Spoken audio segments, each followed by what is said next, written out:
Okay, ladies and gentlemen, we will get started in just a couple minutes, okay? Just a couple minutes.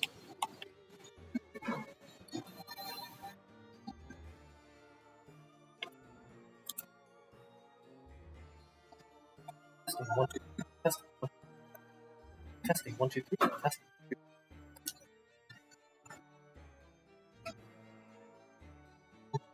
I don't think so. Channel 2. Oh, I think they said testing, testing, 1, 2, 3, testing. Ah. Oh. Thank you. Testing, 1, 2, 3. Testing, 1, 2, 3. Testing, 1, 2, 3. There we go. Testing, 1, 2, 3. There you go. Great, thank you. Yep.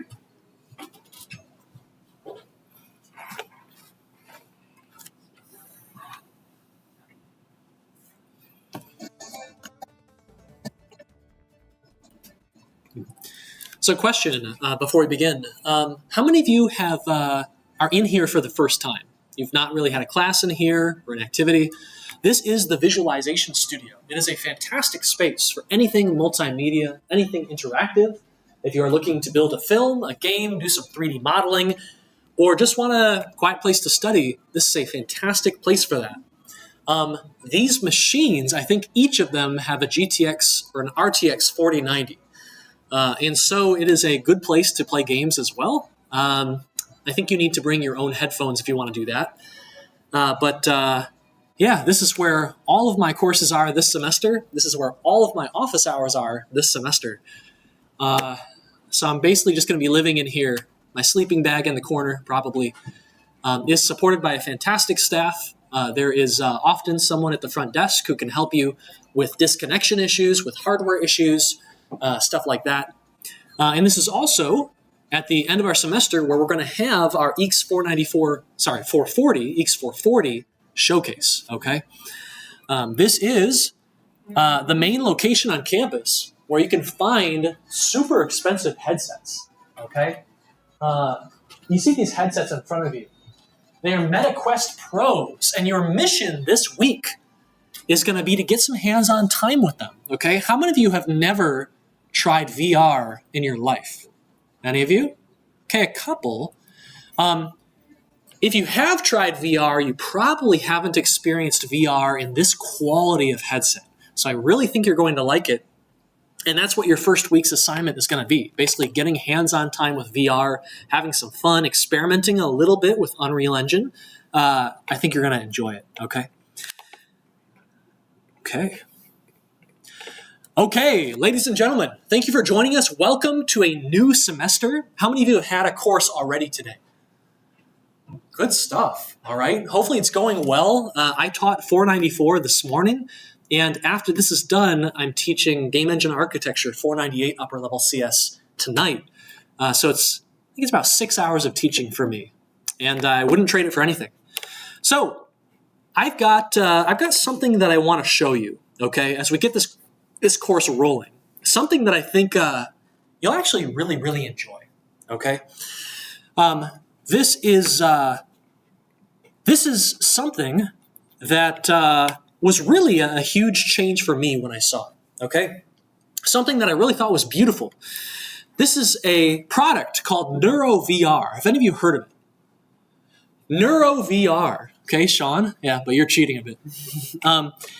This is a VR app, and I'm not going to explain it to you right away. I want you to watch this footage, and I want you to tell me what this is. Is it a game? Is it for fun? Or is it for something else? Let's take a look. After this, after these brief messages.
So I'll ask you again, what is neuro VR?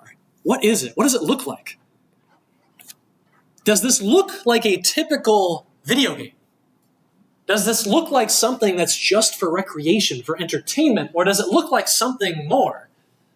I'll be honest with you, I come from the world of video games, traditional games, right? Making games to make people laugh, give them good memories with their friends. And when I first saw this, when one of my students first showed me this, Daniel Kortemeyer, I had not seen anything like it. Okay, it was a video game, a VR game that was built very specifically for what? What do you think this is used for? Yes. Looks like physical therapy.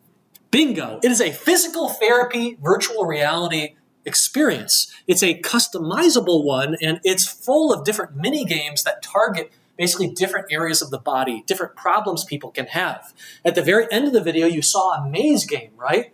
But you probably haven't seen one before that you control with your hips, okay? If you are trying to get control back in that area of your body, that exercise, that mini game can do really, really good things for you, okay? And what's more, this is digital, right?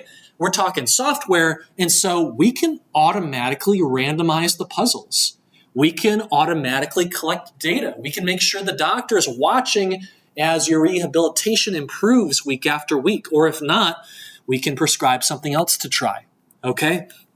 And so we've got this just phenomenal piece of work here, not just trying to entertain people, but really trying to help them with their lives, right? Fix their health, okay?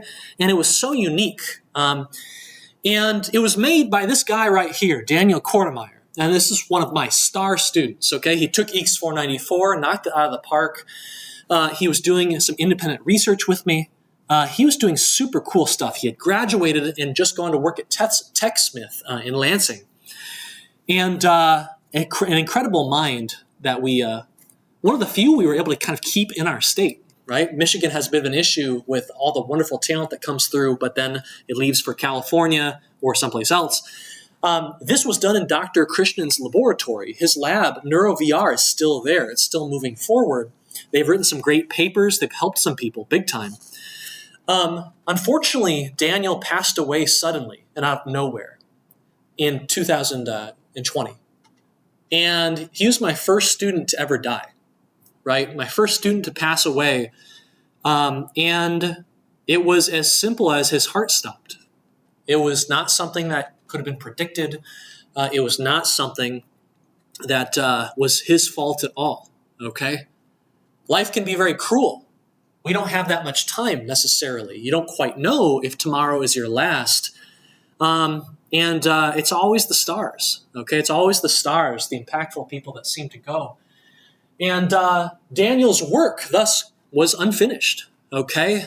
His product, his technology, because what you see here, as cool as it is, it gets even cooler when you realize Daniel made it all.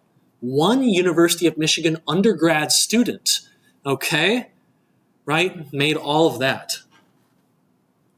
And it's just super, super, super cool. This is something that traditional 2D games on a screen can't do. It's something that most games, in any case, don't try to do. Okay, search for some kind of non-recreational social impact. And this is what really, really helped me when it came to XR. Why? Because actually, and this is still a little bit the case, I'm a little bit skeptical about a lot of technologies, and I'm a bit skeptical about VR and AR as well, okay? If you recall, it wasn't that long ago that we were all going to be living in Mr. Zuckerberg's metaverse. You remember? Okay, that could still be the case, but it doesn't seem like it's going to happen this half decade. Okay, we might have to wait a bit if you even want that at all. Okay, but this right here is something that was helping people today in a very tangible way. It wasn't hype. It wasn't a bunch of venture capitalists trying to scare up money for their startup. It was real. Okay, and one undergrad student did it, and you could do it too. Okay. So for the longest time, I was an XR skeptic until I saw it. And let me explain to you why. I've got a challenge for you, okay? I'm going to describe a technology, and I want you to guess what technology I'm describing.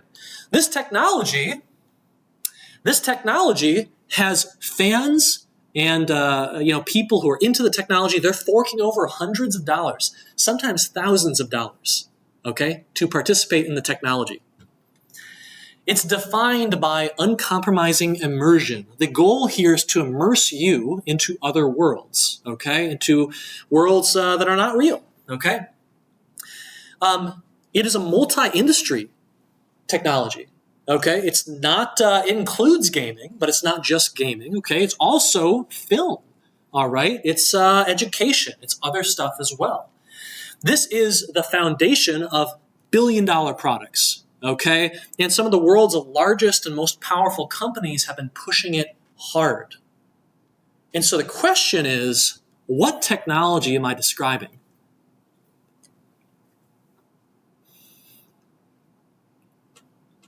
What do you think? What could it be? Yes? VR headset. A VR headset. Why not, right? It all seems to fit, okay? I think you're probably right. Probably. Can you think of any other technologies? I think just a mobile phone as well. A mobile phone? Okay. Maybe the more important question is, when you see these attributes, any technology that can do these things, is it going to be impactful? Is it going to change our world? Is it going to hopefully make things better? You'd hope so. But it's time to talk about this technology. Yes, this technology, it's time to talk about it. Let's talk about 3D TV. Okay, 3D TV, right? Of course, it had to be 3D TV, okay? We're talking immersion, we're talking gaming, we're talking film, okay? And it was the tech hype train of the 2010s, okay? It was a very big deal. It was a modern evolution of something called stereoscopy. This is basically the idea that we're going to show each of your eyes a different image, a slightly different image. This is how your eyes work in real life, after all. And that's how you get a sensation of depth, okay? We'll talk more about that later. But if you've ever looked into one of these, okay, then you know what I'm talking about. It sounds like our audio system is a little bit, it's a little bit scratchy. And this is how it works if you have something like 3D glasses. Do any of you remember going to a film and putting these glasses on, and you're kind of looking at the glasses and there's like some gunk on it and you're like, what is that exactly? Yeah, I don't know if I want to put this on. Okay, 3D TV. There are different ways that it worked. So you had glasses that would synchronize and turn one lens on and off along with the monitor, right? And that's how we could present different images to different eyes. But there was a way of doing this, which was, I think, cheaper, where basically the glasses could be dumber, right? Much cheaper, much more efficient. And you would basically kind of interlace in different parts of two different images into different lines on the screen. And that's how we could present a different image to each eye. The lens kind of filters one out and leaves the other. Anyone use a Nintendo 3DS? This is pretty magical. It achieves a 3D effect without any sort of glasses. I always forget how it did it, but you can look it up online if you want. It was very impressive stuff, very cool tech. In the 2010s, theater, right, films, Hollywood was all about 3D. Every franchise was going 3D, and there was just an explosion in box office releases that were trying to go 3D, make this technology happen, okay? Avatar, the big one, but you also had other properties getting in on it. Tickets, and this was a huge part. So one of my friends, Craig Seidel, is a bigwig in the Hollywood industry. And a big reason that everyone was pushing 3D, because you can charge about 40, 50% more for tickets, okay? So that was really exciting. Corporations loved that idea. And 3D home television sets soon followed, because 3D is inevitable, right? Pretty soon, every monitor you look at will be 3D. By the way, when's the last time you watched a 3D film? Come on.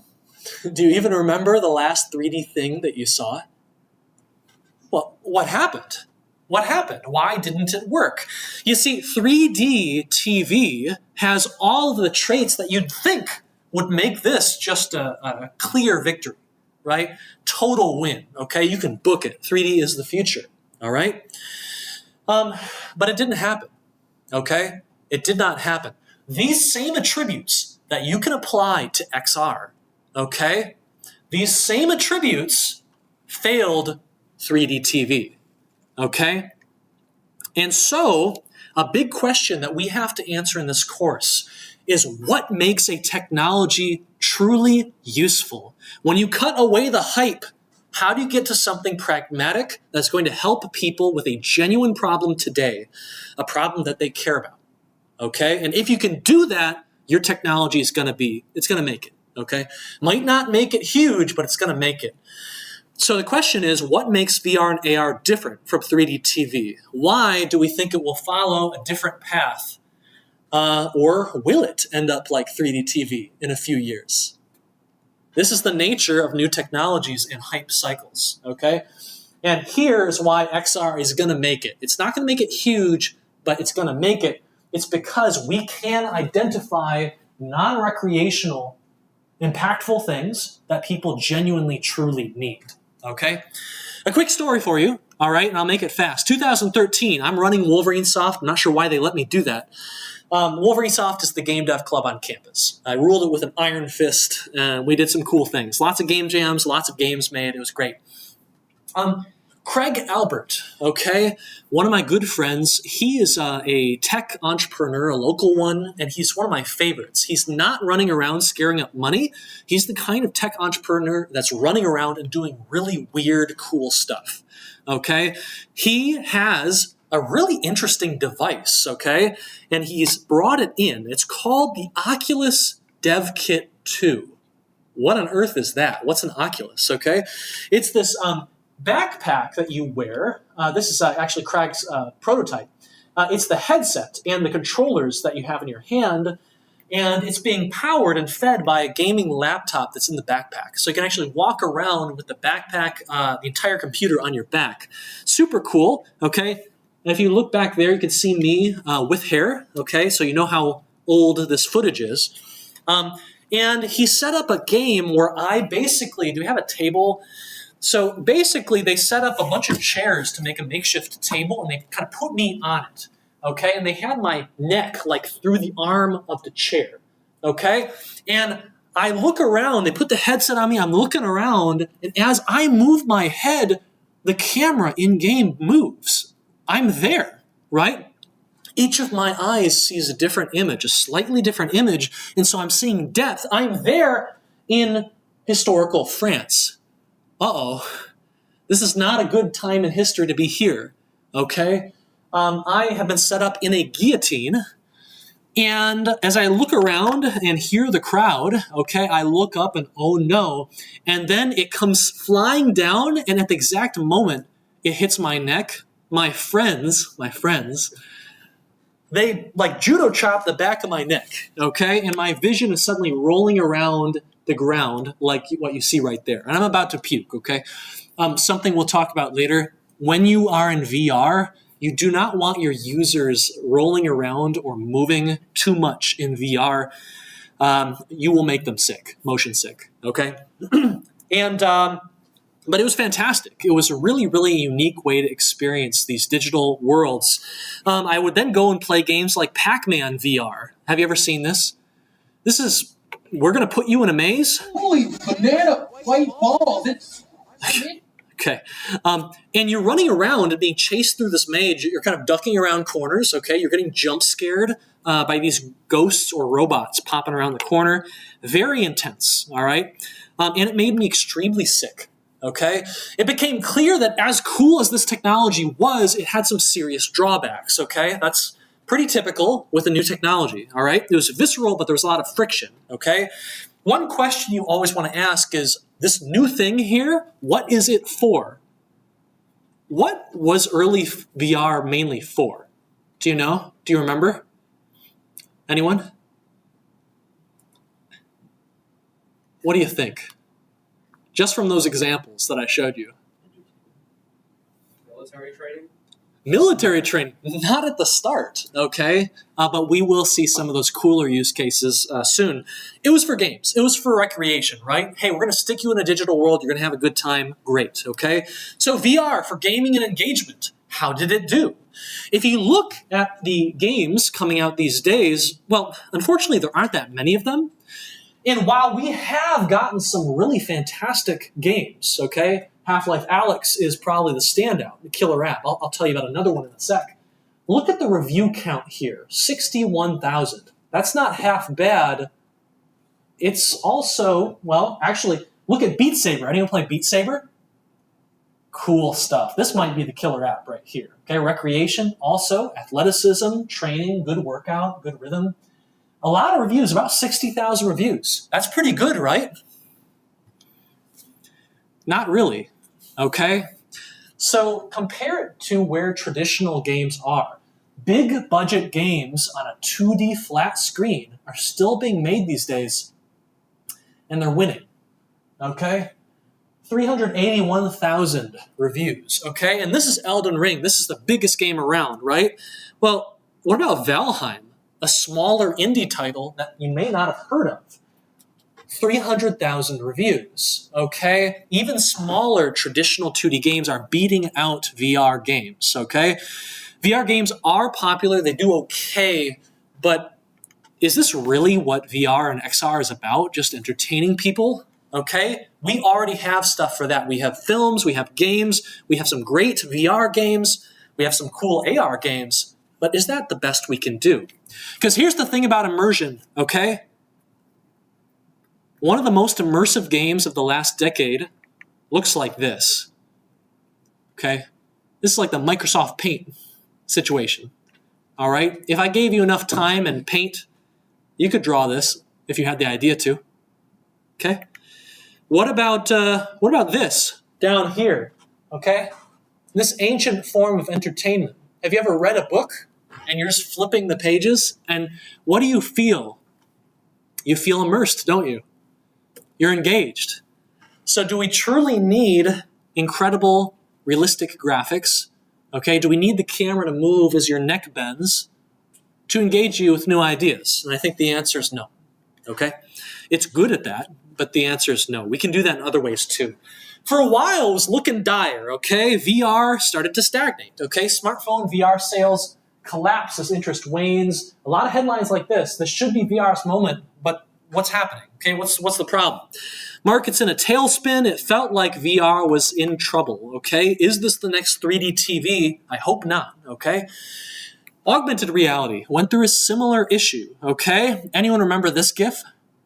This is a pretty famous GIF in augmented reality, or I should probably say infamous, okay? We're going to talk about this one more. You're going to see this one in your homework, okay? This is a GIF from a company called Magic Leap. And this is a bit of video that showed what the Magic Leap could do. Well, or what they hoped it would eventually be able to do. Okay, you see a fake whale here jumping out of the kind of gymnasium floor. It's beautiful, right? The water physics is fantastic. It's well lit, right? This is incredible AR technology. And it's fake. It's completely fake, okay? This is a concept video. Oops, they forgot to leave that part out, though. Or actually, they left that part out. And so people thought this was coming. The device came out. The Magic Leap 1, I think, came out. It looked like this, and it was about as nice as the Microsoft HoloLens, okay? Which is to say it was not great. It was interesting, but not great. Okay, Magic Leap was a big fail, okay? Lots of layoffs in the industry. Pokemon Go comes out, 2016, I believe, okay? Any of you play that? If it's been a while, and for many of us, I think it has been a while, you're going to play it this week, okay? That's part of your homework. Pokemon Go, AR's killer app, right? This is the AR game.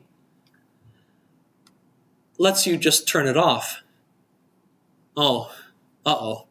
Okay, all right. Are we really finding the killer applications of these cool new technologies?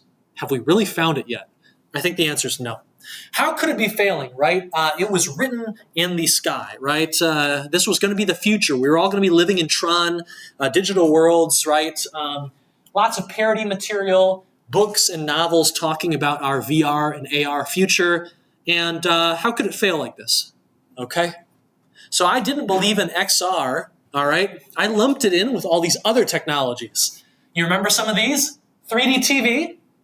Okay, who remembers the Microsoft Kinect? How many of you have used a Kinect in a while? So these still exist because they're really cool technologies. And they have more use cases than 3D TV does. I think they're called the Azure Connect now. And they're used for like medical applications and some military training stuff, actually, I think. Do you remember this one? This is probably my favorite, Smell-O-Vision. Okay, so we're going to immerse people in their favorite films and TV shows. Here's what we're going to do. We're going to package in a card that has embedded smells in each of these cells when you scratch it. And at a certain point in the film or the TV show, the Rugrats movie, for instance, a big number is going to come up, basically ruining everything. And you're going to have to scratch that part of the card, and you're going to sniff it, and you're going to smell what the characters smell. How did that not catch on? Okay, if I have massive respect for whoever made this. It was doomed to fail, but it's super cool, and I love the attempt. I love the effort. VR has failed before. Okay, anyone remember the Virtual Boy? When it comes to modern VR headsets, we have 6 degrees of freedom, 6 axes of movement, right? Translation, X, Y, Z, right? But also rotation, X, Y, and Z. You know how many degrees of freedom the Virtual Boy had? 0. What you did is you put this thing on a stand and you kind of crouched down and you just kind of like wedged your face into it. And it was like slightly stereoscopic, so you saw a bit of depth. Oh, by the way, it was only red and black. It was a 2-color, 1-bit system. So if you were under the age of like 12, you were supposed to not use this for more than like 10 minutes at a time, or it would ruin your eye development. Anyway, yeah, we're going to make fun of this thing later. Okay, I just lumped VR and XR in with all these previous technological hype failures, okay? Until I saw that Neuro VR application, okay? Singing from the clouds, right? Until I saw Beat Saber, fitness and health. People get into this. They get serious. Look at the back of this guy's shirt. You see it? This is not a joke, okay? We used to joke that, oh, I'm playing lots of video games, my fingers are getting a workout. That's very much still a joke. That's not really, I don't think that's a thing. I wonder if you could find photos of anyone with super thick thumbs, and you're like, wow, they really do play a lot. Anyway, training, okay? Can we put you in someone else's shoes to help you get a different perspective? What about first responder training? If you want to simulate a first responder responding to a chemical leak, okay, or a leak in the streets on fire. Okay, we've got a huge leak. Things are exploding. Okay, if you want to do that in real life, no one's going to let you. Okay, why? Why do you not want to just burst a pipe under the street and then yell at your trainees, your students, to go figure it out? What's the issue?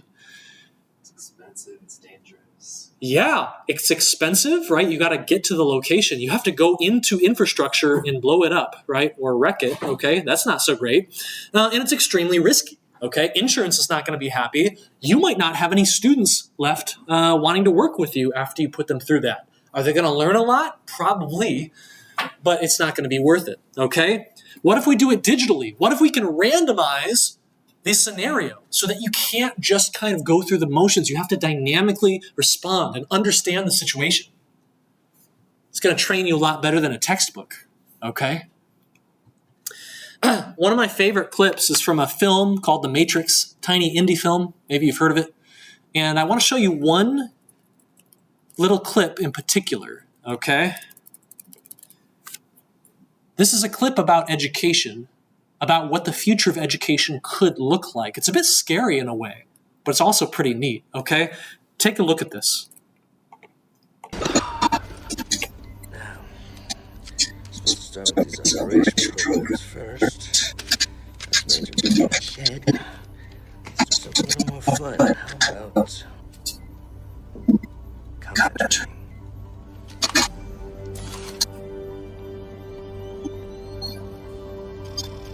Jiu-jitsu. I'm going to learn Jiu-jitsu.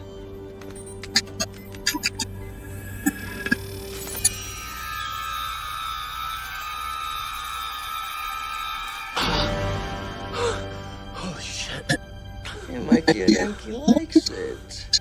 How about some more? Hell yes. Hell yeah.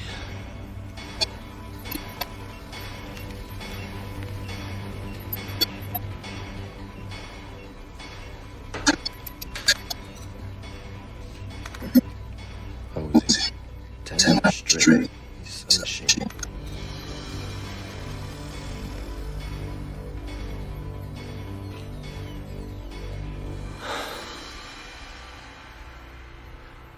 I know kung fu. Show me. This is a sparring program, similar to the programmed reality of the Matrix. It has the same basic rules, like gravity. What you must learn is that these rules are no different from the rules of a computer system. Some of them can be bent, others can be broken. Understand? Then hit me, if you can.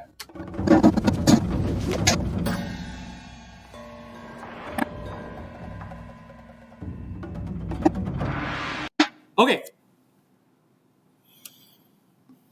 So if you're lacking context for this clip, Neo, right, the person lying on the little chair there, has a connection, a cord connected to the back of his head into their systems, a cord that is capable of manipulating the neurons in his brain in very precise ways to build knowledge, okay, to create structures in your brain that they want.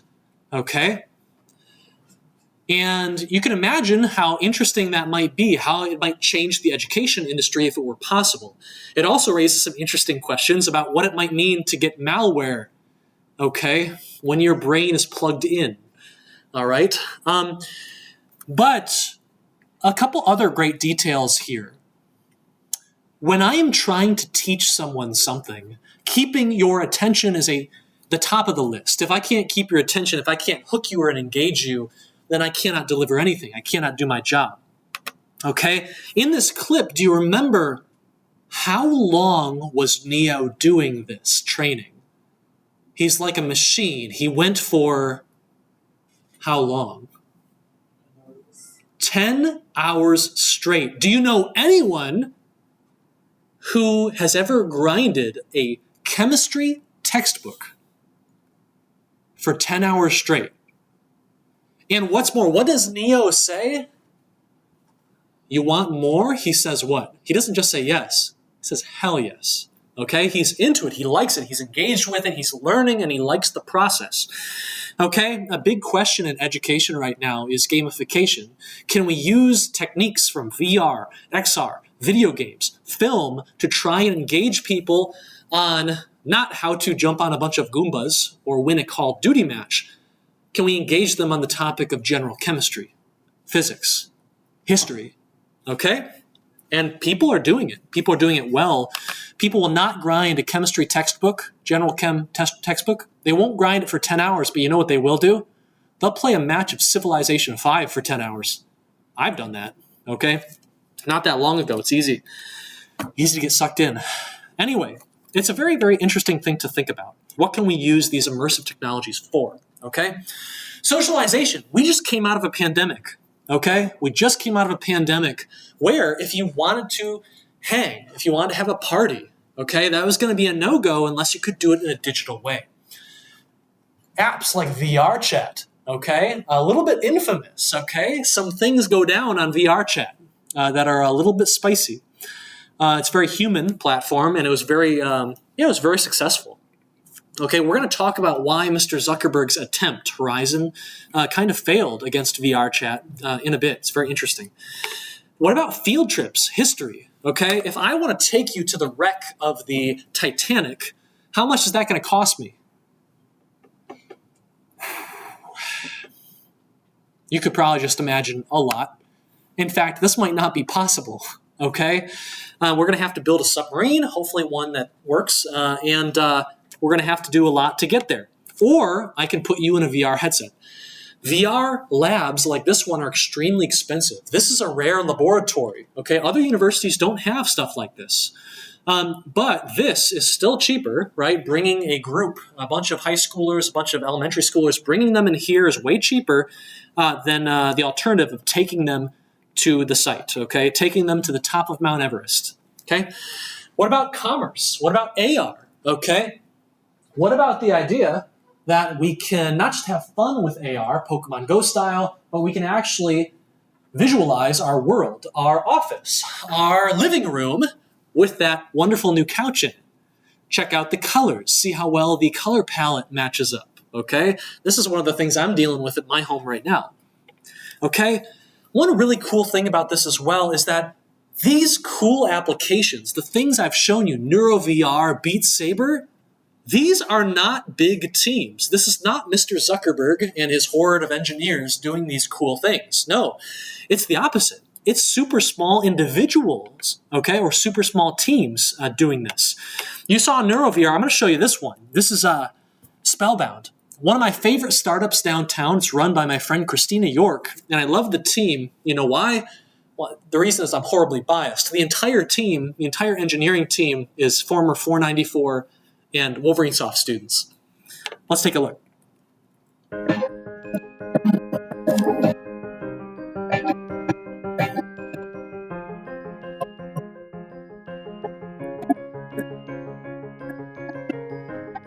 Spellbound is a mobile app that uses augmented reality technology to bring paper books to 3D life. It can recognize what it's looking at and pull characters out in 3D. It can read the story out loud, and you can interact with the paper page in ways you've never imagined before. We work with hospitals who are actively seeking to improve the pediatric patient experience and who want to arm our child life specialists with tools to distract, engage, and entertain. It's making the hospital more interesting, perhaps use it to create scavenger hunts or something to get kids up and walking and exploring the hospital and being compliant with treatment, but also creating those experiences that are going to be normalizing for them. So this is a use of AR that is meant to improve the pediatric medical experience. What does that mean? Little kid comes in, they're terrified. They're about to get a pretty serious operation done on them. How do you calm them down? When that operation is finished, how do you rehabilitate them? How do we get them walking around like they have to? It hurts, it stings, right? Currently, their main product is a scavenger hunt where the patients, they have to get out of their bed, they have to walk around the hospital and find QR codes, really cute ones, right? Scan them and they unlock basically Pokemon. They unlock animal creatures, they can play mini games, they can take care of them, they have to get up to feed them. And it's been huge. It's been huge for that team. It's been huge for the patients who have received it. They're at U of M Hospital. They're, I think, at Stanford Hospital, and some ones in Cleveland as well. Beat Saber, okay? Perhaps the killer app for VR.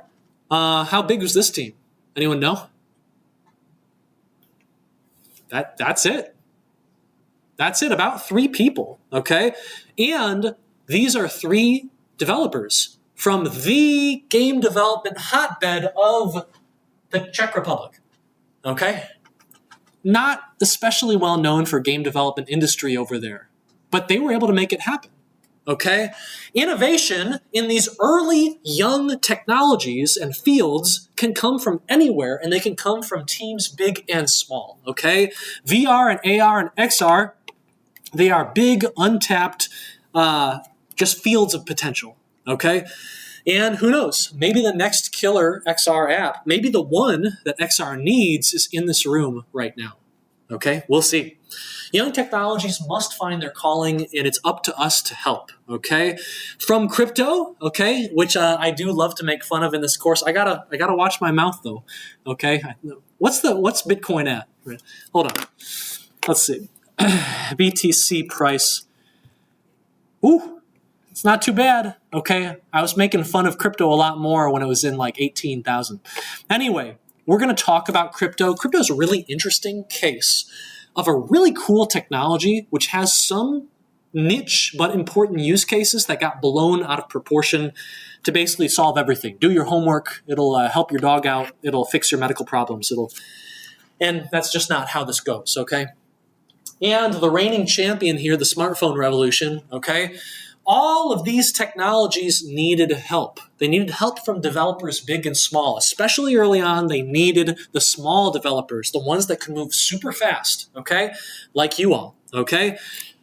Generative AI, motion controls, 3D TV. Poor 3D TV never got its killer app, and it's gone, okay? So it very well might be up to us to make sure the same doesn't happen to XR. Okay, we have to go and we have to find interesting new use cases for these technologies. Okay, we have to. And we have to ask, what can this tech genuinely do to help people today? Okay, nothing theoretical, all right? And where XR falls might depend on us. So let's make sure it does a good job. It really does come down to us. Daniel Kortemeyer, before he passed away, he was writing like fantastic journal-worthy papers, right? This kid was going to graduate school. He's going to get a PhD. It's extremely sad that we lost him, okay? But that spirit is still here, and we're going to channel it in this course, okay? Because I don't think Mr. Zuckerberg is going to be able to do it. It comes down to us. He's not going to be able to do it. But, you know, I worked at Meta, and Mr. Zuckerberg was actually I was very impressed with how he ran things internally with the company. He was very open, he has, you know, just the other day, you know, he made a request. He said, Austin, we need your help, okay? We need your help, and so I'm going to play the clip that he sent me, okay? He needs our help, so here we go. After this ad. Does uBlock Origin still work? Does anyone know? Is it? You use Microsoft or Firefox? You see, the thing is, Firefox is broken with Google Slides. So I'm getting trolled here. Okay, I'll give it a shot, though. Okay, let's take a look. A tester for editors. You will soon be joining a shared VR space with Spatial Audio, accompanied by Mark Zuckerberg, who will test this environment with you.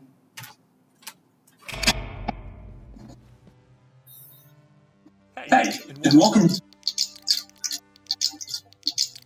Today, we're going to talk about the metaverse.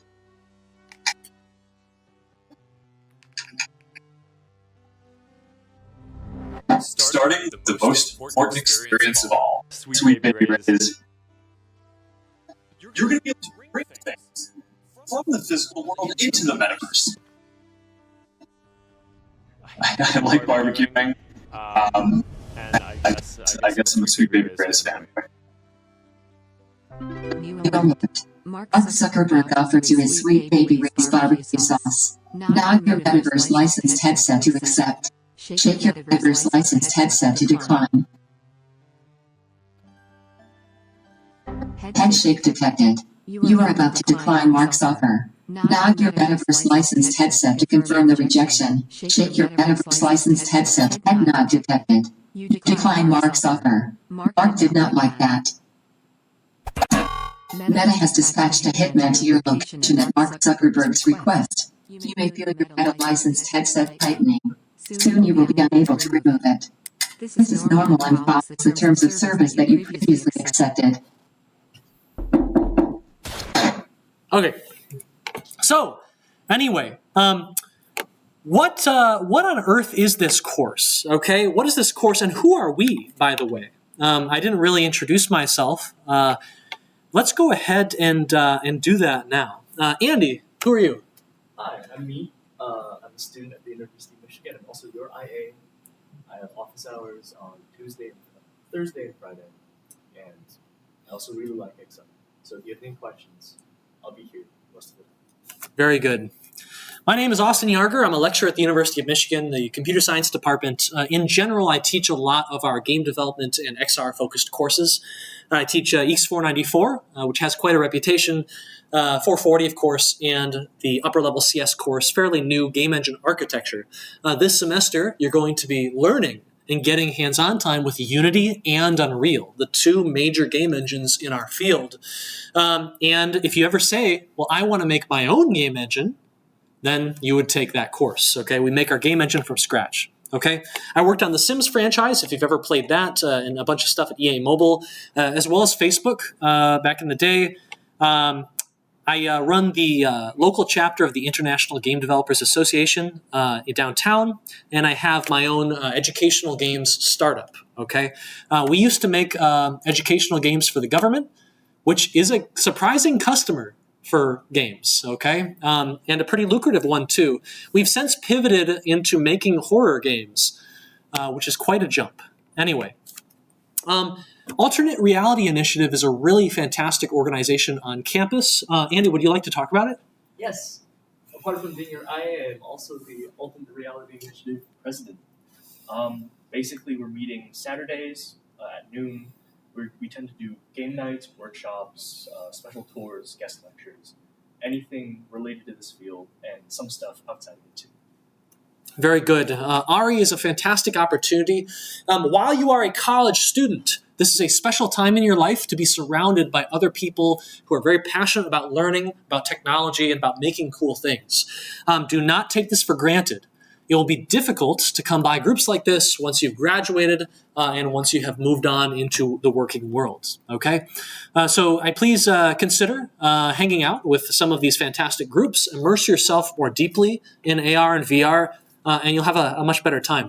Wolverine Soft is another great group on campus. It is a group that focuses more on game dev. They've got a bunch of game jams and hackathons and stuff like that.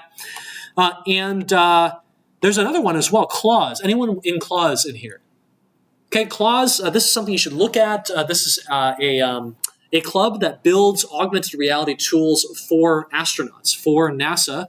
And I believe they take those tools to a competition at the end of the year. So you can learn more about them at claws.engine.umich.edu. So very, very cool stuff. So our mission today is fairly simple, okay?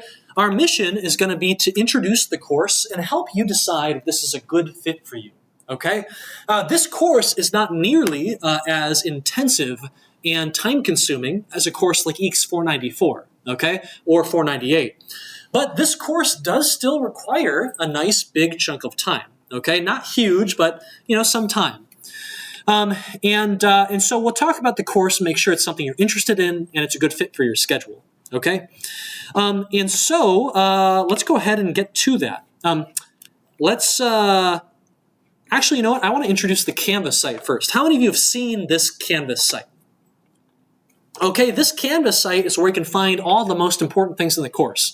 If you do not attend the lecture live, you can click on this button and it will take you to the twitch.tv where you can kind of attend it from home.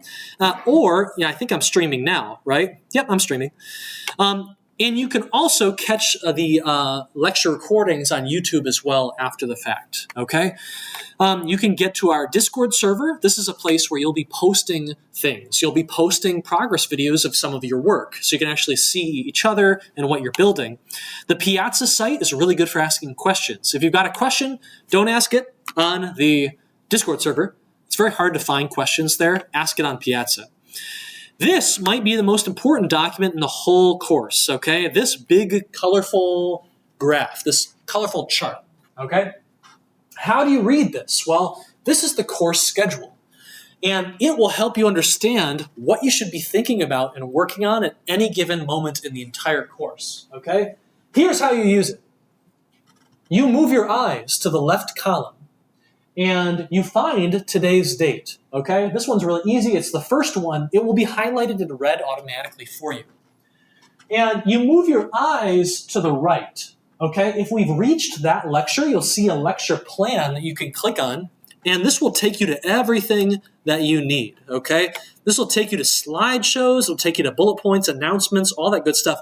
If there's something you need to download, it'll take you to that as well. And then, if you keep moving your eyes right, there's a chance you might hit a green, a yellow, or a red box. If you hit a green box, that means an assignment is launching today. It's launching at the start of class, in our case, 1:30. Okay? If you want to get to the assignment spec, you can do it through the Assignments tab. You'll also see the rubric, how we grade you in there. But you can just click on it, and after you fill out a tiny little form, just to remind you of some things, you will find the assignment specification. This explains roughly how much time you want to allocate to it on average. It'll tell you how big your team is for the assignment, and it will kind of explain what we're trying to get you to do, okay? A good example is that this is your first assignment, Exploration VR. And you're never going to believe this, but this assignment is about you exploring VR, okay? And how are you going to do that? Well, you're going to come down, you're going to actually fill out this little report, okay? This report, you replace the red text, so your name and all that good stuff. This report is going to ask you to walk around the visualization studio, get some hands-on time with these headsets, okay? Identify, the battery life. Does it even have a battery life? It used to. In earlier versions of the course, this lab had different headsets. So the correct answers here change over time. Don't burn too much time on this, by the way. A plausible answer gets all the points. It's going to have you using some of the software, walking around in VR, possibly for the first time. Okay, you're going to take a selfie in VR. It's going to have you launch Unreal Engine. And you're going to build yourself a little environment of your own design here. You're going to be downloading some cool stuff. We're going to try and do this together at the end of lecture today. We'll see if we have enough time. But you're going to make your own little environment. I made a little food environment, right? A big avocado floating in the clouds. Anyway, that's the kind of thing that you're going to do this week. It's not super hard. It is very much guided. But it's not nothing either, okay? And you can make any assignment extremely nasty by waiting until the last moment, okay? So don't do that. Don't do that in this course. Okay. Anyway, another thing to point out is the equipment lottery. How many of you have a VR headset at home? Cool, a few of you, great. If you do not, and you want to have a headset that you can just use to develop at any time, then fill out this form, and you might win a headset. You get to check it out, you turn it back in at the end of the semester. Maybe it makes certain assignments a little bit faster for you to do, okay? Otherwise, it's okay if you don't have any equipment at all, because in this room is where everything you need is, for the most part. If you have an iPhone, raise your hand. But you do not have a Macintosh, keep your hand up. Okay, this is definitely the hardest difficulty mode of the course. The good news is that it's definitely possible to deal with this. But what you'll probably do is you'll work in Groundworks, which has the main Macintosh systems that have Unity. They've got development tools. The problem is if you have an iPhone, you can't make apps for your own mobile device unless you have a Mac. That's just Apple's style, okay? So, but you can go into the lab and you can use those Macs. They should work okay for you, hopefully. Okay, anyway, any questions about the form here? Okay, we're going to go over all of the details of the course, the logistics. Like syllabus week is next week, actually, on Monday. We'll explain much more of the course and what it's like. Anyway, let's go ahead and let's talk in a little bit more detail about what you can expect in the course. Not logistics, but what you'll be doing, okay? EECS 440 is an extended reality course, okay? And you say, well, what does that mean? Well, you're going to be building some really cool software that uses some very unique interfaces. I want to show you a project called Urban Rush, okay? This is, if the website is still up, this is a product that basically has you kind of doing fitness challenges as you move through a city. So jumping up and down, collecting coins, doing Hadoukens at enemies, okay? Anything to get you going up and down and side to side. Let's take a look at the trailer.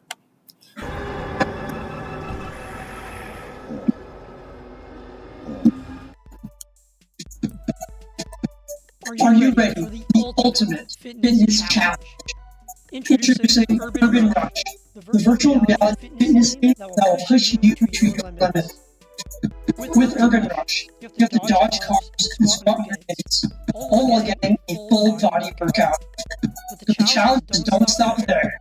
You have to fight off zombies and robots to survive, and with the new levels and challenges added regularly, the possibilities are endless. It's getting harder and harder to make time for fitness. Let's get fit at home while having fun. Thanks. So this was a really, really cool app. And you know, it is entertaining. It is fun, but that's not the entire point, right? This application has a strong fitness and athleticism and training bent. And what was really cool, the team was very smart. Do you see these banners you have to kind of crouch under, right? Seems like it's not a big deal. Do you see the coins that you have to kind of move around to collect, right? Not a huge deal. But it's when you combine these things that everything gets crazy, okay? The team designed a challenge, a level here, in which you have to go down underneath a banner, but then they immediately put coins up in the air after the banner. What does that look like? Go down, up, jump, down, up, jump, right? And you're doing that like 5 times in a row. If you try this, it doesn't look like much, but if you try this, you'll find yourself breathing kind of heavily after that, right? So the team found a way to use level design to get a certain workout in a certain intensity level, which is really interesting. Anyway, very, very cool app. They did a great job. These apps are made in 4 weeks. That's not a lot of time on teams of 4 to 5. That's the final project. Face AR, this one won a grant from Snapchat, actually. I don't remember how big the grant was, but Face AR, let's take a look at this app. This might be my favorite ever. Nithisha Kumar made this, my assistant for the course for the past few years. This is Face AR. This is Peacock Originals. Anyone have Peacock? Do you just get that for free with like Xfinity or something? I don't know. Okay.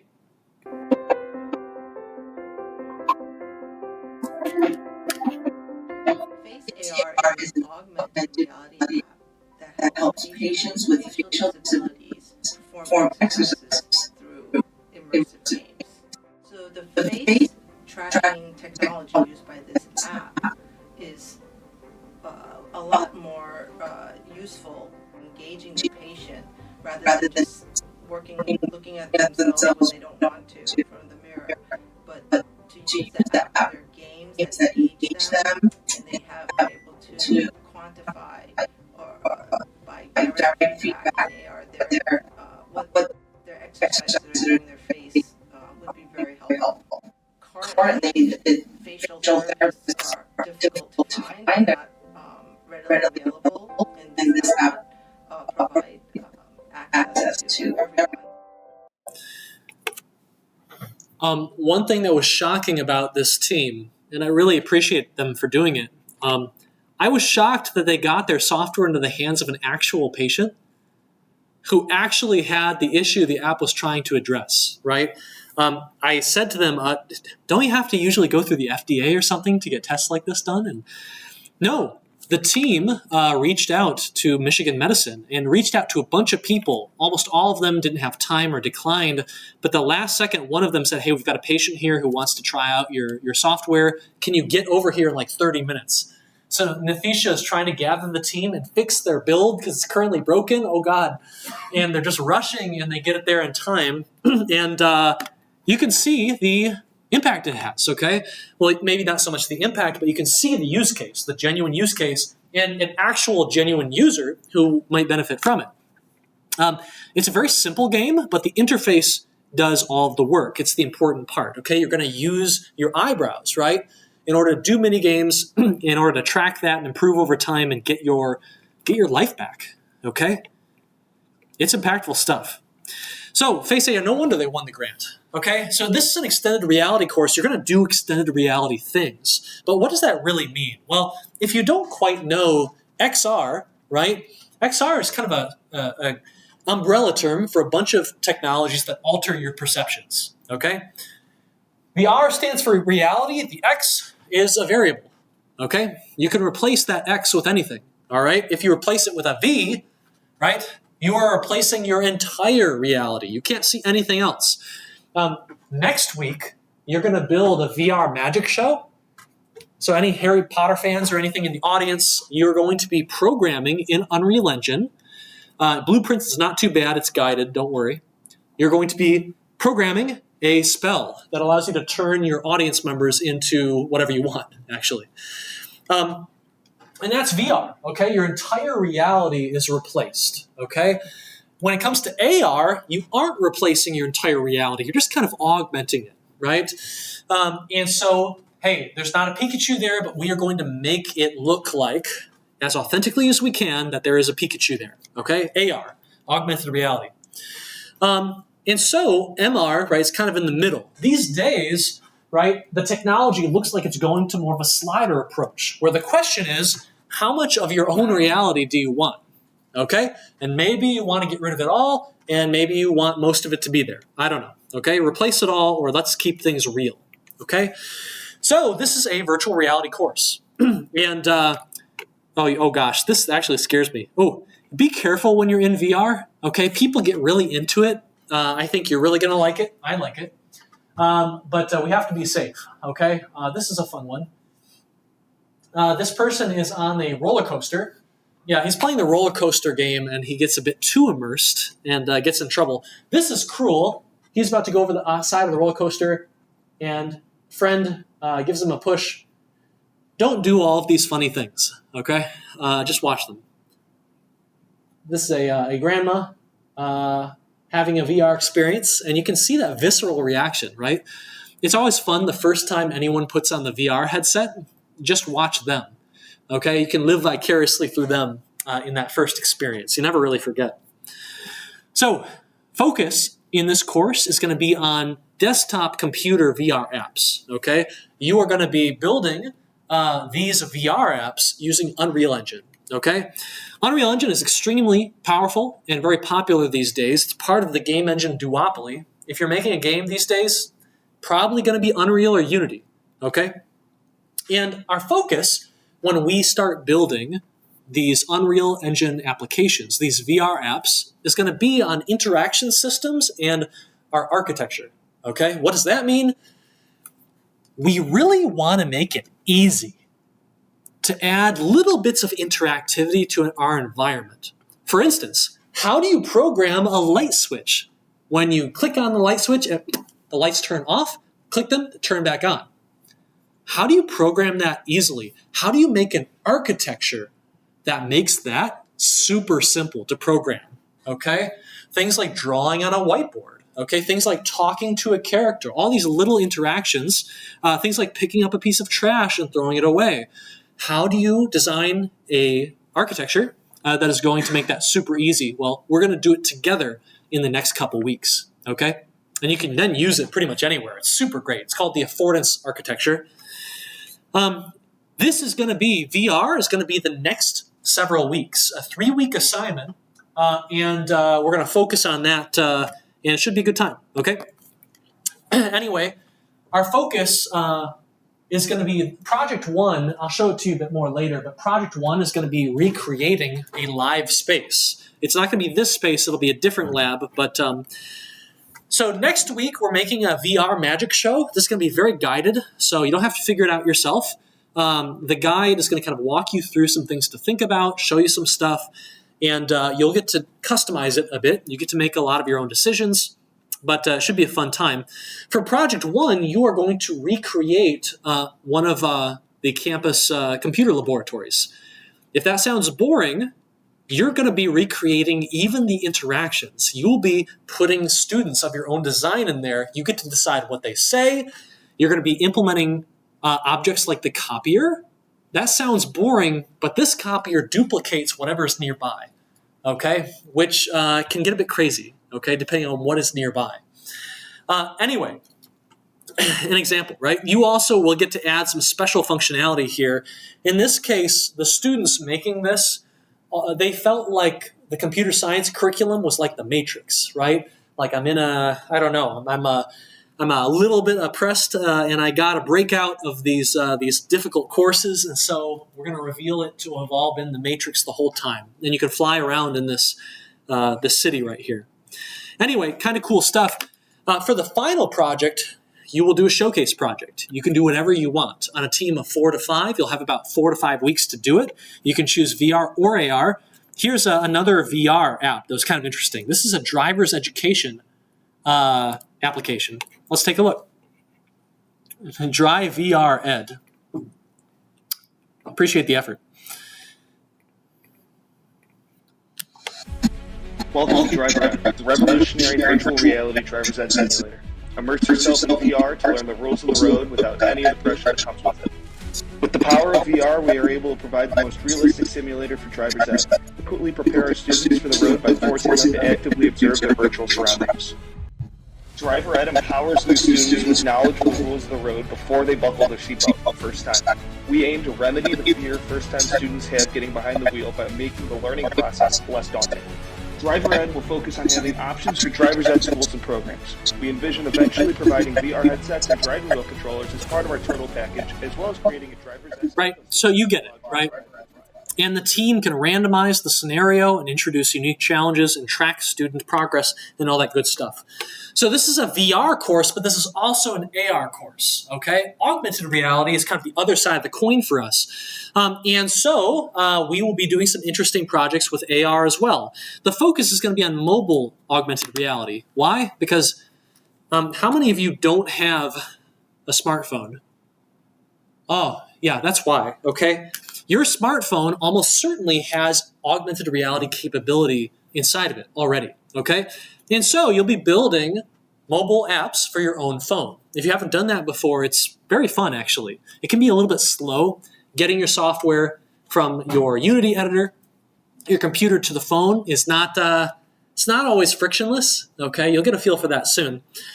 But we're also going to experience wearables, too. If you've heard of the HoloLens or the Magic Leap, which we just kind of made fun of, you're going to be doing that in the first week here, okay? I'll talk a bit more about that, but I need to go to Groundworks in like an hour and check out 3 HoloLens headsets. Does anyone know how expensive the HoloLens are? It's like $1,500 a pop, okay? So you're going to get some hands-on time with some very expensive machinery. I think you might not like it, but you'll find it very interesting, okay? So look forward to that. It's going to be powered by Unity, okay? This is a different game engine from Unreal. It is a great game engine. It is the focus of 494. So if you really want to get crazy good at Unity, you take that course. But we're going to focus on interaction systems, UI, and data management because you're basically going to create a variant of Pokemon Go, okay? You're going to have your own Pokemon Go clone by the end of the course. It's going to take about 3 weeks to do it. So you're going to get several assignments in one 3-week project in the world of AR. The assignments. Next week, you're going to build this little auto show. You're going to build a simple augmented reality app that can have little characters and vehicles flying around and driving around in different ways, okay? We will then have, after our VR project is complete, in the middle of the course, we will have a 3-week AR project. I think spring break is right in the middle of this project, but you will not have to do any work on spring break, okay? The assumption is you do no work in this class on spring break, and you'll be fine. But we will use a technology called Mapbox. We'll be making a game variant called Ann Arbor Go. You'll be planting trees. You will be trying to unlock and purchase new types of seeds. You get to decide what those seed types are and what they do, and you'll also be adding some custom and unique features as well. One of our teams, for instance, built a train, a live train, that I think follows the Amtrak schedule. And if you can go and be near it at the right time, you can tap on it and you unlock some additional seeds. So kind of cool. At the end of the semester, you'll maybe make your final project an AR project, okay? This is a cool one, Move AR. Let's take a look.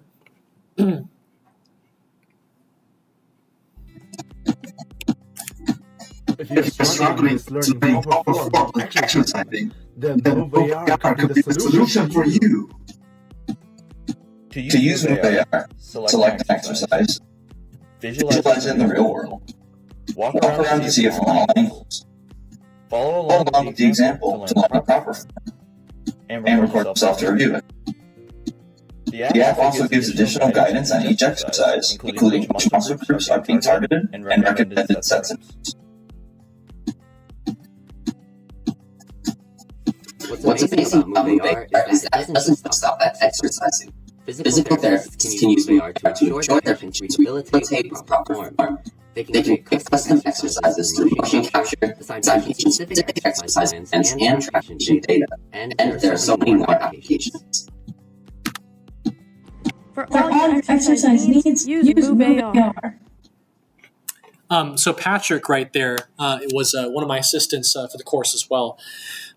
So Move AR was fantastic. If you do not do a lot of lifting, you might not know that especially as weights get heavier, you really, really, really want to have proper form, and not having it can lead to injury, okay? And injury leads to you becoming, weaker than you were even before you started. So very important you do this right to be safe, and Move AR is very helpful for that kind of thing. Okay, so this is an augmented reality course, as well as a VR course. But Austin, I could have sworn you mentioned 2 game engines, okay? And that's because this is also, to a significant extent, a game engines course, okay? You may have heard that Unity is a big game engine with a lot of power. It's kind of tough to learn. You might have heard that Unreal Engine, big engine with lots of power, it's tough to learn, okay? The good news is that game engines are kind of a universal topic. Once you learn one game engine, it makes it easier to understand all of the rest and to jump between them. How many of you, when I was an undergrad learning, programming, learning computer science, there was a magical moment for me. Maybe you've hit it, where I had practiced C++ for years. EECS 280, EECS 281, EECS 183, EECS 482. One day, I was in grad school, and I was, my mission in grad school at the time was to hack, ethically, with permission, hack the autograders in our department, which I did. One of the autograders, I won't tell you which one, was using a language called Perl. Anyone ever, you've heard of Perl, right? Have you ever used Perl? No. Okay. I had not either. But as it turns out, because I had knowledge of C++ and a couple other languages, it only took me about 10 minutes to understand what it was doing, this Perl autograder script, and I was able to bust that thing like crazy, okay, wide open. Within about 30 minutes, I had dumped all the test cases and I was reading them back. Just from submitting some student code that did some things student code ain't supposed to do, okay? And so hopefully you'll have that experience too, right? You're learning C++, you get great at it, and you discover that the first language makes it way easier to learn the second language, okay? Same thing with game engines, okay? We're going to talk about game engines in this course as a universal concept. We're going to talk about them in a very portable way, okay? From Unity to Unreal to Godot to even things like MIT Scratch. Anyone do MIT Scratch? Heck yeah, okay? As it turns out, engines are all very similar to each other. Unity is our focus for AR apps. It's really good at that. And Unreal is very good at VR apps, okay? This is Unity. This is Unreal. You probably already noticed some similarities, okay? And we're going to go over these similarities. The first couple weeks of this course is going to be about getting you a bit more comfy with game engines and how these things tend to be structured, okay? If you're nervous about this, do not despair. Learning 2 game engines, you will receive very heavy guidance in the assignments. The assignments will not leave you high and dry. They will point out things you should do, and they'll help you out, okay? Hopefully you won't get stuck. If so, not for very long. These engines are more similar than they are different, and this comprises kind of the majority of the coursework. This is how you're going to build stuff in VR and AR, these 2 engines. If you learn both of these engines, there are actually a lot of jobs for Unity and Unreal developers, even at non-gaming, even at non-VR and AR companies, okay? We'll talk about that more in the future. Well, I guess we'll talk about it more now. How do you do the in-car displays, right? These beautiful interactive displays for Tesla models, for Ford and GM vehicles, for the cool Neo vehicles. How do you do them? Well, you do it with Unreal Engine, I think. I think this one is Unreal. This is Unity, right? The Neuro VR, right? Unity just signed a multi-million-dollar contract with the U.S. government to help with like defense simulation. I have no idea. I'm not sure what they're doing. And engines are so important that apparently Russia, like the federal government of Russia, is interested in building its own just to make sure that it can't get cut off. They could use Godot. It is open source if they wanted to. So this is a game engines course as well, okay? This is also a social impact course, okay? This is not about recreation. If you want to make traditional 2D kind of recreational games, you take EECS 494, okay?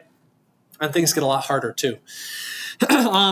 So this is not EECS 494, okay? We're not trying to just make games for recreation. It's a very important thing, right? Games for entertainment, it's very valuable, but it's not what we're trying to do in this course, okay? And so you'll be thinking about these kind of things, right? Fitness, health, training, first responder training, socialization, field trips, commerce. We're going to talk about different startups that have found different interesting use cases for XR throughout the entire course. We have a company of the day we're going to do starting, I think, next lecture. And so your mission during this course, and I'm going to ask you at the end of each project, is to think about interesting problems that matter to you. And then to ask yourself, can anything that VR or AR offers help us with this problem? Okay? Look around you. You will find tons of people with tons of interesting problems. They don't have to be big problems. They can be obscure problems. Problems that not a lot of people have, but this person has that problem. Those are the problems that are really, really great. Okay? So think about those. Try and find some. By the time P3 starts, you'll have to have found some. Okay? This is also an entrepreneurial course, okay? You will be allocating resources and time and personnel. You'll be using software like Jira to deal with various tasks that the projects are going to give you, okay? I'm going to show you a ton of cool companies. I just said this, but a ton of cool companies that are doing stuff in the XR space that might give you some interesting ideas for use cases for these technologies, okay? This is also still a bit of a beta course. This is a very new course. So there are going to be some bugs and glitches, okay? Things like the assignment or two, being a little bit ambiguous. Things like lectures maybe being a bit short, right? Take some time to get the content into them. The course is still developing, it's still improving, and so I really care about your feedback. In fact, at the end of each assignment, you're going to find this button right here. You click this button, you go to this form, you let me know what you think of the assignment. Do you like it? What about it do you like? Do you wish something was different? What would you change? And every time you do this, you can do it anonymously or you can leave your name. If you leave your name, you get, I think, a half point of extra credit. That doesn't sound like a lot, does it? At the end of the course, though, that's going to be like 20 points. Actually, I think you get a full point. That's almost an assignment you get to skip if you just give me feedback on all my other assignments. Anyway, all right. So please let us know when something's a bit buggy or when you don't like something. You can always reach out or email me or something like that. Yes? On that challenge, there are also yellow and red boxes. Yes. Red boxes mean that due dates in yellow. Bingo. Yes, I actually think I forgot to tell you about that. But green means something is launching. And time progresses as we go down this chart. Okay, you can see the finish line and the end of semester. To those of you graduating, this is your graduation right here. Okay, if you see a yellow box, that you should be working on something. What should you be working on? Just move your eyes upward and you'll see. If you see a red box, the assignment is due that day, almost certainly at the start of class. Okay, so that'd be 1:30 p.m. Okay, so keep that in mind. All right, let's keep going here. Then we're going to take a 5-minute break, okay?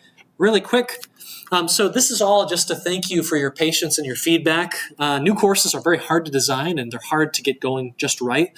And they also change over time. Unreal is coming out with new versions all the time. It drives me crazy. My guides get a little bit off. The UI moves from here to there. So let me know about that stuff, and I appreciate your patience due to the friction that causes, okay? Hopefully it doesn't cause you too much. You'll get points for helping us out. So it's a beta course. Some quick additional project ideas, and then we'll take our break. This was a really, really cool project called Atomic Builder. The idea is that we're going to allow you to build very large versions of chemical structures, and we're going to try and kind of teach you about molecules that way, okay? Kind of interesting. This one is Villa VR. This is a language learning game, a foreign language learning game. In order to communicate with the villagers, you have to start learning, for instance, Chinese, or you need to learn Japanese. And that is how you kind of play through the story, okay? A beautiful game. It has a really unique art style. It's cool stuff. I'm going to show you, let's see here. Do I want to show you? I'll show you Dreamgate later, okay? Anyway, what I want to do, I'm going to throw the music on. I want to take 5 minutes, all right? Use the restroom. The restroom is right out these doors. If you head almost outside, you'll take a right. You'll see the restrooms at the end of the hall. Get a drink or something. If you have any questions, you can come up and ask me during the break. I'd be happy to answer them. And I'm going to get Unreal Engine open and ready to go. I'll get my VR headset and controllers ready to go. And we're going to see if we can build something together, okay? I didn't have time to prepare, so we're going to stumble through this and see how far we can get, all right? So I will see you all in 5 minutes. See you then.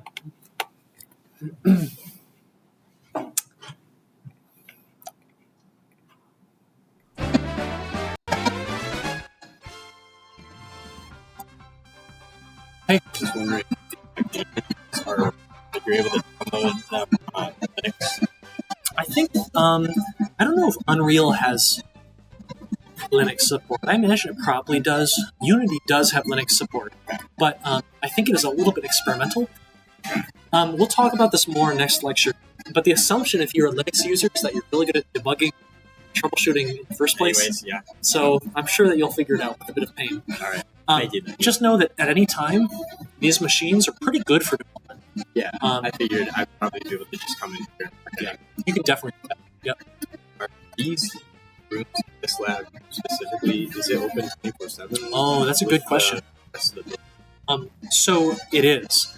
And I'm going to send all of your unique names to the staff so that your M card will get you in. Sweet. Yeah. So are these doors like locked by for them? They are. Yeah. After hours, they're locked. Yeah. Thank you. Yeah, no problem.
Okay.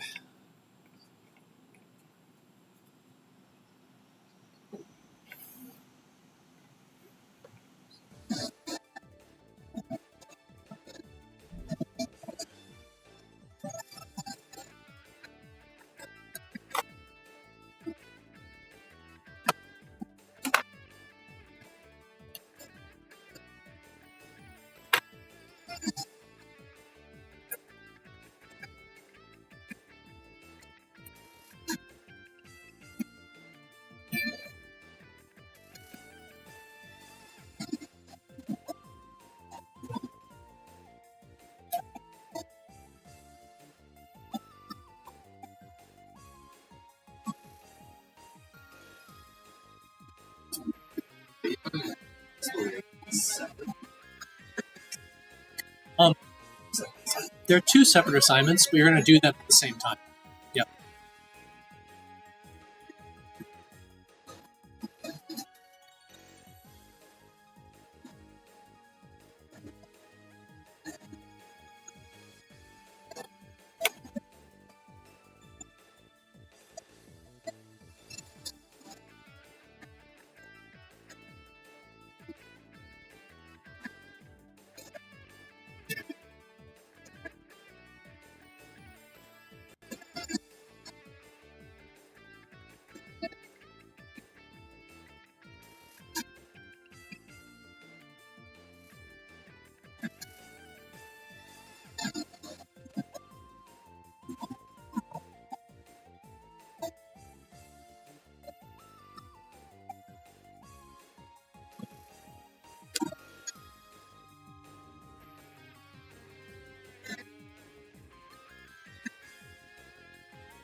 Okay.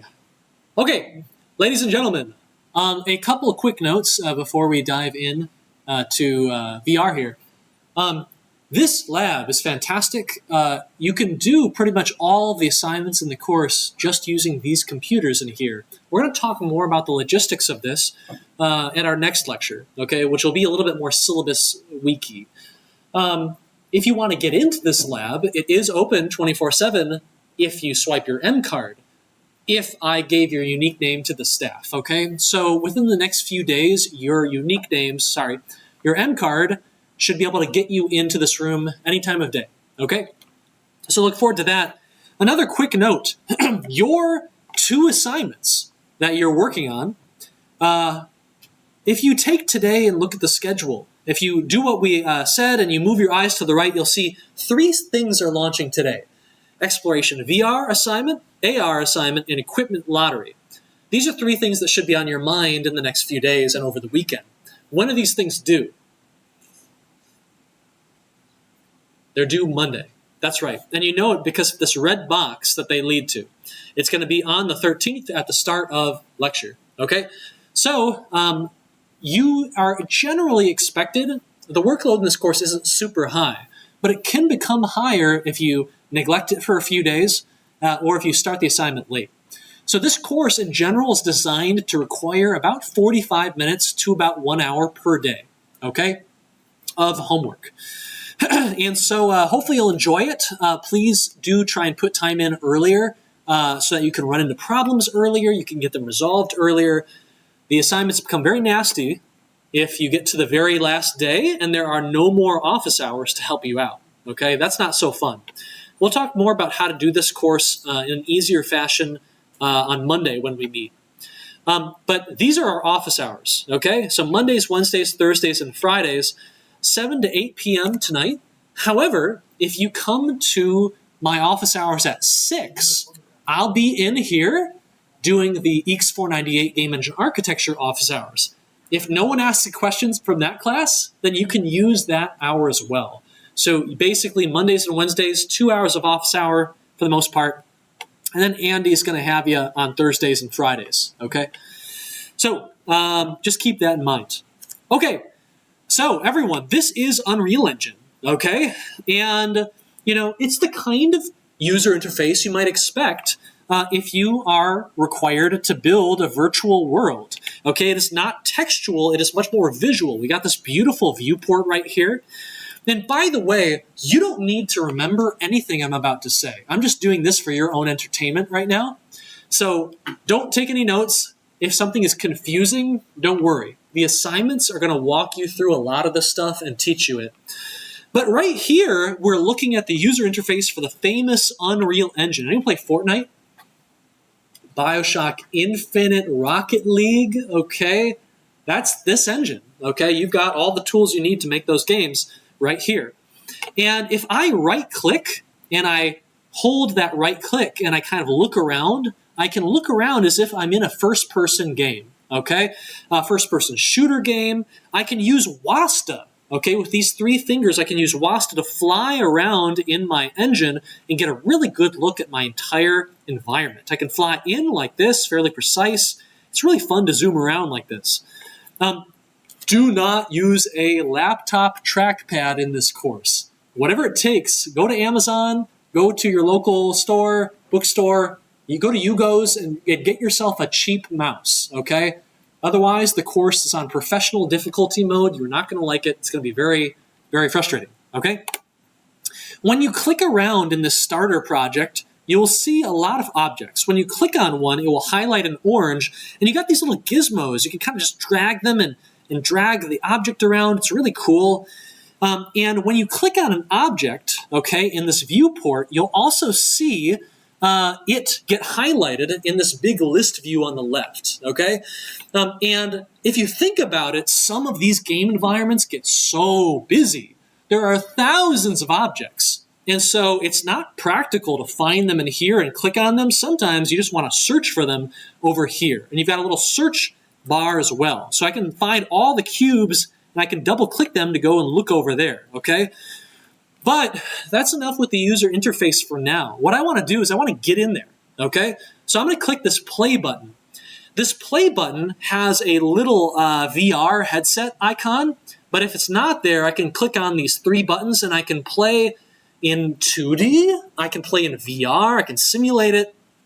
I'm going to click VR preview. Okay, and now I'm going to slip my headset down. Can you see okay? Yeah, okay. I've got my 2 headsets. See my hands in front of me? Okay. VR headsets kind of steal the show, but the controllers are also really important. When I press the many different buttons on the controller, my fingers move, okay? One really cool thing about being in VR is, well, I can actually walk around and I can move my head, but I can also turn. I've got 6 degrees of freedom. But wait a second, I'm tethered to my laptop. If I want to go over there to that cool fireplace inside, how do I do that? Well, here's how, okay? You take your right thumb and you push it forward on the thumbstick. You see this right here? This is called the warp, or the teleport, as it's sometimes called. If you release it, I will warp over there instantly. I didn't have to move it all myself. I could just kind of move around in this way. With the other thumbstick, I can rotate my vision so that I can look around without actually having to spin in a circle and get wrapped up in my cable, okay? So you see this right here? We've got ourselves a rifle, it looks like. I'm going to actually wield it like a pistol if I can get it. I'm going to move my hand over here, and on the controllers, there are buttons in surprising places. You see this button right here? Am I facing you at all? Yes. Okay. This button right here is the grip button. And if I bring my hand over here, I can now grip and hold this pistol and the trigger on the back. You see that on the back of the controller? I can click the trigger, and now I am shooting these little oranges here. Now, they're not literally oranges. They're just these kind of boring yellow balls, and they also despawn when they hit something. So that's kind of lame, isn't it? I can kind of make this ball move. I can throw it by going, whee, okay, and releasing my grip button. I think, I just hit my laptop. That's another thing you got to be careful of. When you are in VR, you do not know where other people are, okay? You don't know where your stuff is. So please move slowly and kind of gingerly so you don't get yourself in trouble or pinch your fingers or something like that. Here's another technique. When you're developing in a new field, a new technology, there's going to be a lot of friction. That's just how it is. There aren't that many developers who have optimized stuff, right? The hardware manufacturers haven't figured everything out yet. This is a new young field.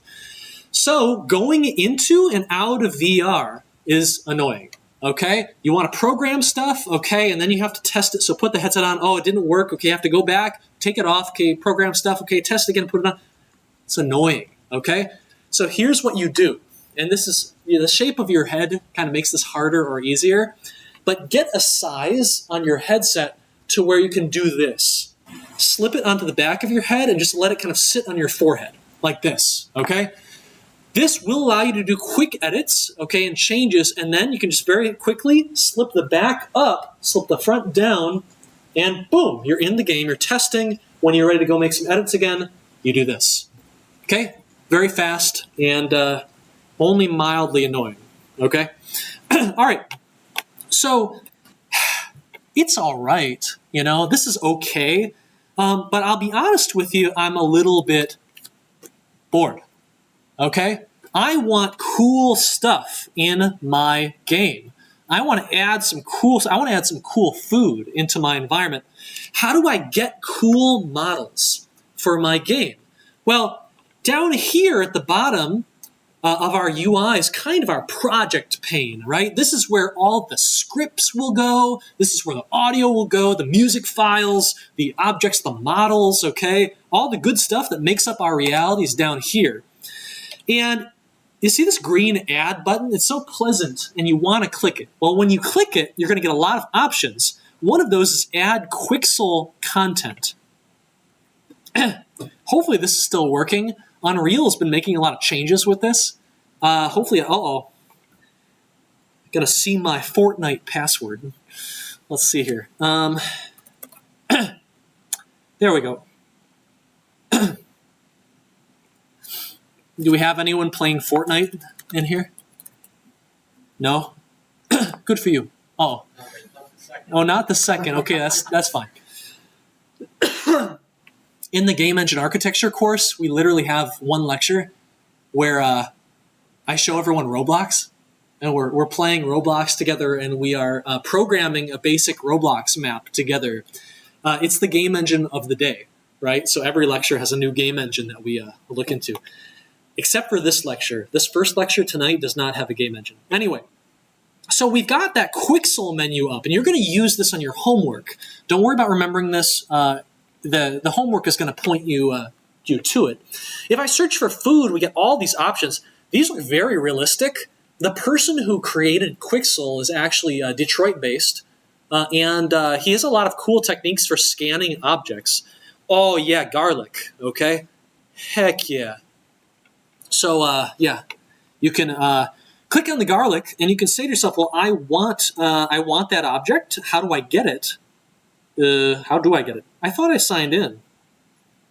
Didn't I sign in?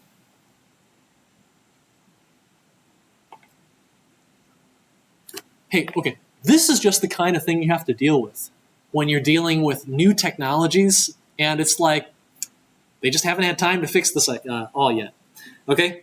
But I'm going to talk about this more next time.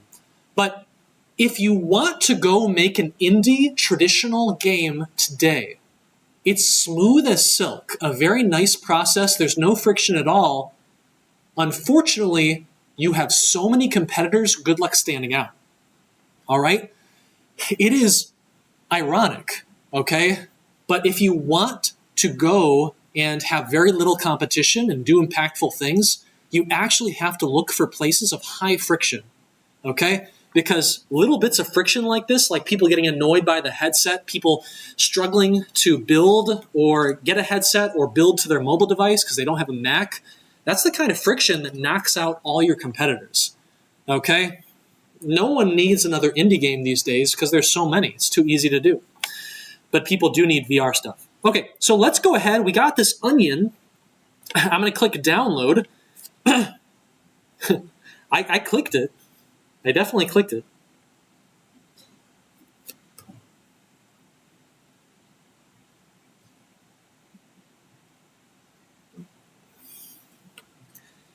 Welcome to Unreal Engine, by the way. This is the world's most popular engine. It is used on some of the world's most impressive games, and sometimes it works. Let's go here. Let's try this again. Add Quixel content. Otherwise, we're gonna pretend the block is an onion. We're gonna pretend that cube is an onion over there. Okay. Let's go. Let's go to get some garlic. Okay. Do you want the long garlic or do you want the clove? You want the clove? This is more bullet-like, right? Yeah, it definitely is. I think that's the right choice. Okay. We can talk later about why the turn it off and turn it back on again actually usually works. It's actually kind of fascinating. Okay, so we clicked add to add it to our project. If you look now, we have a new folder called Megascans, and if we go deeper into it, we have got a garlic folder.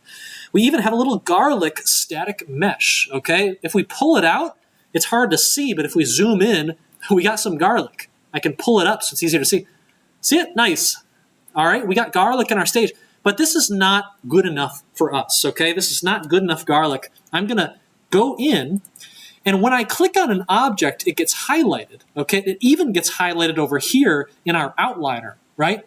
But it's information. The things that make the garlic, the object, what it is all over here, okay? And so when I click on different objects, these bit of information in the details pane actually changes, okay? So the garlic is its own thing. I can make it as big as I want. I can make it a gigantic garlic if I want to, okay?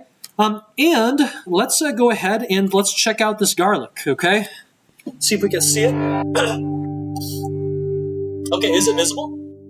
So you get to see it before I do. I actually have to wait for a couple seconds. I'm not sure why. So that's cool, but you notice the garlic is kind of floating there. See that? Like a ghost garlic? It's not like any garlic I've ever known.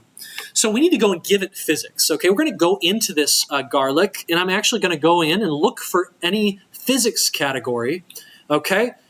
The physics is hidden inside of a component that the garlic has, okay? If you're used to Unity, you're used to having a ton of components. Unreal is actually addicted to really big components that do a lot of stuff, okay? If true, this body will simulate animation. If false, blah, blah, blah, blah, blah. Okay, we have to give it collision. How do we do this? I'm going to double click on that static mesh. I'm going to go to our garlic, zoom in. I'm going to go to collision, add sphere collision. You see that green sphere? Our garlic now has some collision data associated with it. And so now we should be able to simulate physics. We turn on physics and watch what happens. Okay, the garlic has fallen. Okay, that's a really good start. And what I'd like to do is I'd like to have a lot more garlic. So if you've ever, you know about classes and instances of classes, right? Well, when it comes to visual things like this clove of garlic, the same ideas apply. We can take this piece of garlic and we can turn it into a class and then instance that class and have a bunch of garlic, okay? Unreal is a bit frustrating. They call this a blueprint. They call it a blueprint class, okay? I'm going to click on this garlic and I'm going to say, you know what? I want to click over here. I'm going to create a new class. I'm going to call this BP garlic, okay? This is our blueprint for a piece of garlic, all right? And here it is. We're looking at that blueprint right now. We could change it if we want to. But what I really want to do is I want to drag this garlic out and create a bunch of garlic. Okay, I'm going to actually put it on top of this little cube. That's kind of cool. Okay, I'm going to save that. And now we got tons of garlic.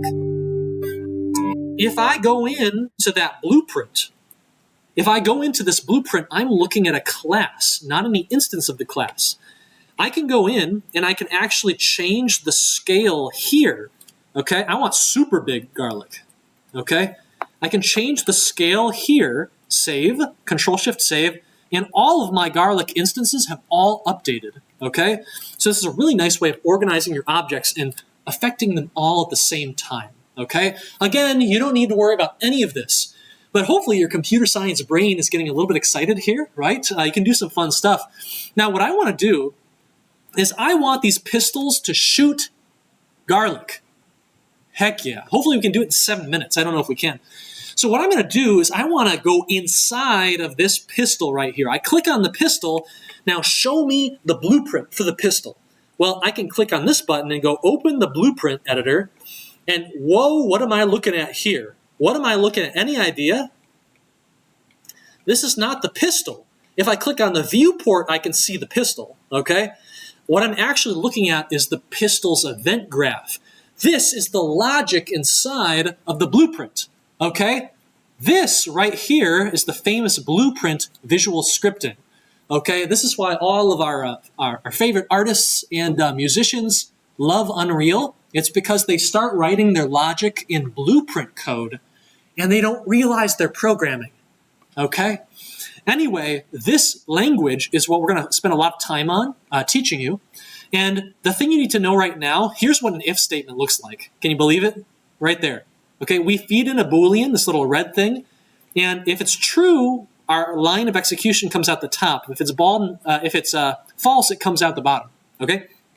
Anyway, anything you can do, for the most part, anything you can do in C++ or C#, you can do in blueprint scripting. Okay? And I'll prove it to you over the next few lectures. Anyway, we need the ability to, detect a shot being sent out. So what I would like to do is try and find where that bullet is spawned. Look at that, a spawn actor node that's spawning a projectile. Looks suspicious to me, okay? I don't want to spawn a projectile object. I want to spawn that BP garlic, okay? Heck yeah. We got a BP garlic. Okay, we're spawning it at a transform. That's kind of like a position, a rotation, and a scale. And let's see what happens, okay? Now, something funny is going to happen. We're going to have to fix it up, okay? Are you ready for that? Okay, so let's go. We got some garlics over there. Oh, my hands are gone.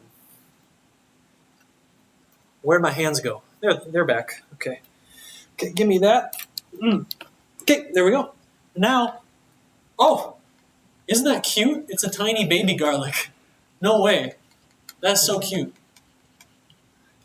I can make a pile of baby garlics. Okay, that's kind of cool, huh? All right, well, that's something. Now, it's not what we want. What I want is I want my garlic to be a little bit bigger, okay? How do we do that? Well, once this node spawns a garlic, we actually get a return value. So you know how most C and C++ functions, they have a return value, like a Boolean or a string or something. Well, here is our garlic being returned from this function. It's a node. These squares right here are just functions. It just looks a bit different, but it's the same, okay? So what do we want to do? How do I make this scale up? Can I affect the scale? I always forget what the node names are. Set scale. Oh, set actor scale 3D. I don't know. Want to try it? Want to try it? Let's see. So I want this node to run, so I'm going to feed it right in here to the line of execution. The instructions, what things do you run? You just follow this white line all the way through, and those are the things that will run. I want the new scale to be like, I don't know, 10. 10 is fine. 10 was good when we tried it, right? Let's try it. Okay.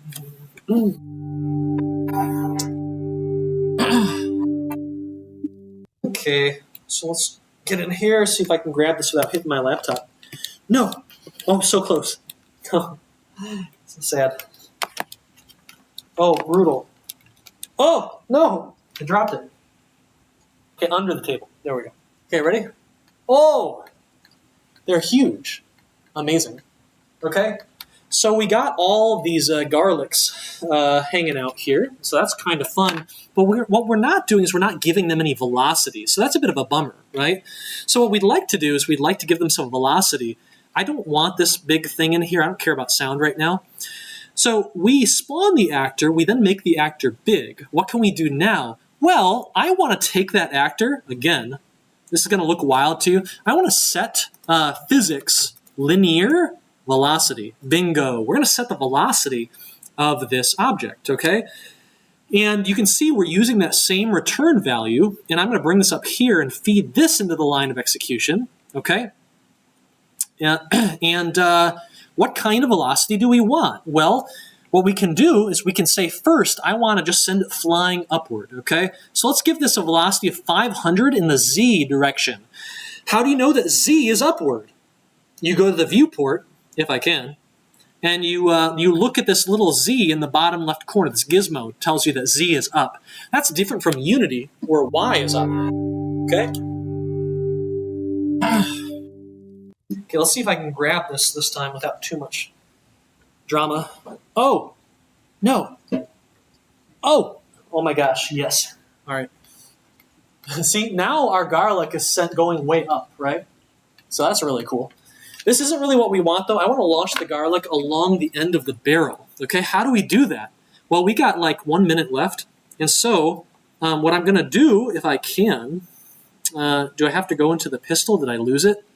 Let's go in here. Okay, what I'm going to do is I'm going to go to our viewport. Okay, I can see that there's an object, a component here called muzzle location, which is at the end of our barrel. This is what we really want. So I can go ahead and bring in that object, okay, into my code. I can grab that muzzle location, bring it in, and say, hey, can I get the forward vector? The forward vector is basically the vector, a direction basically, that always points out the front of an object. Wherever an object is facing, it's going to be forward, okay? And so when we say, well, what velocity do we want to set? We can set it to this. Actually, we want to multiply it, though, so it's stronger. Let's multiply it by, actually a number. Make literal float.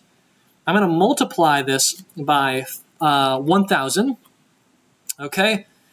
And then let's multiply, and I'm going to feed this in, okay?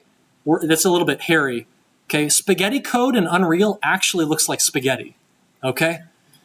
Okay, now, without even putting my headset in, I'm going to try and do this here. Can I do this? Grab it? Ah! Come on, come on. Yeah! Let's go. mission complete, and not with a moment to spare. Is that cool or what? We can even look upward and have it like fall on us. Anyway, so you can see here the big takeaway is that modern game engines allow you to do some pretty cool stuff pretty fast. I could have done this much faster if I wasn't explaining it. And as you build on your knowledge, these nodes with these weird names, these weird lines going everywhere, it's going to start making a lot more sense. Okay? It doesn't need to make sense today.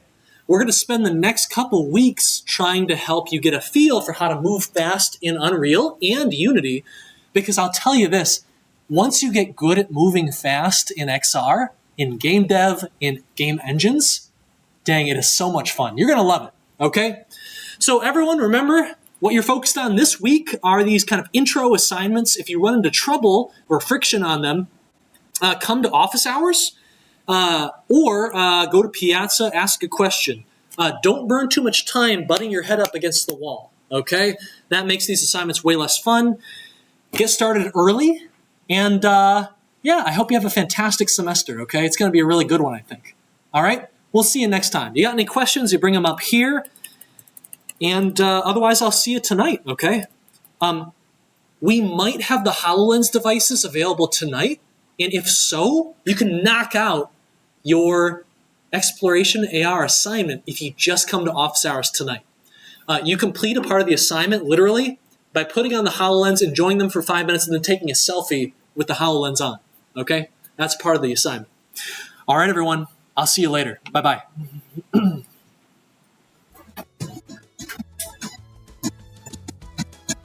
Okay, just a moment. All right, take care, everyone. Bye-bye.